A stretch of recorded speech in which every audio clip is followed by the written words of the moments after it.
রমজান মাস ইসলাম ধর্মে এক বিশেষ ফজিলতপূর্ণ ও বরকতময় মাস।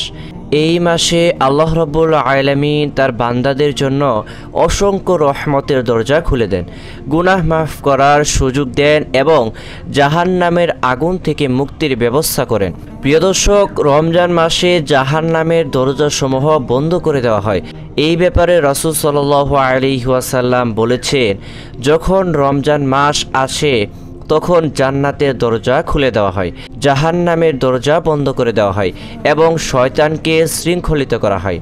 এই হাদিস থেকে বোঝা যায় যে রমজান মাসে জাহান্নামের দরজা সম্পূর্ণরূপে বন্ধ করে দেওয়া হয়, যাতে বান্দারা আল্লাহর রহমত ও ক্ষমার দিকে ধাবিত হয় এবং নেক আমল করার সুযোগ পায়। প্রিয় দর্শক, মাহের রমজান মাসে এমন একটি রাত রয়েছে যে রাতকে জাহান্নাম থেকে মুক্তির রজনীও বলা হয়।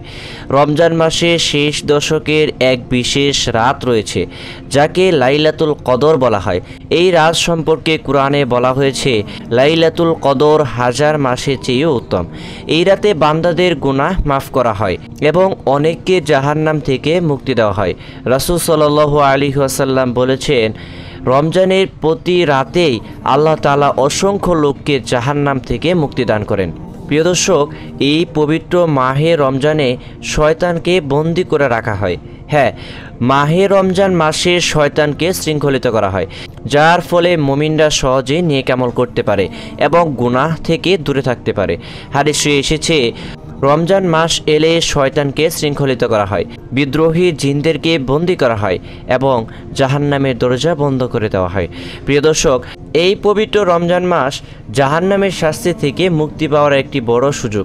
রমজান এমন এক মাস যেখানে একজন মুসলিম খাঁটি অন্তরে তওবা করলে, রোজা করলে, কোরআন তিলাওয়াত করলে ও বেশি বেশি নেক আমল করলে জাহান্নামের শাস্তি থেকে মুক্তি পেতে পারে।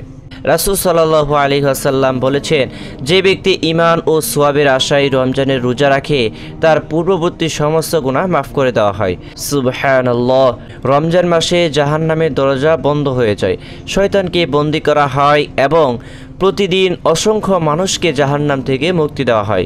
এটি এমন এক মাস যেখানে আল্লাহর অসীম রহমত লাভ করা হয়। তাই আমাদের উচিত এই মাসকে যথাযথভাবে কাজে লাগিয়ে গুনাহ থেকে মুক্তি চাওয়া, বেশি বেশি ইবাদত করা এবং আল্লাহর সন্তুষ্টি অর্জনের চেষ্টা করা।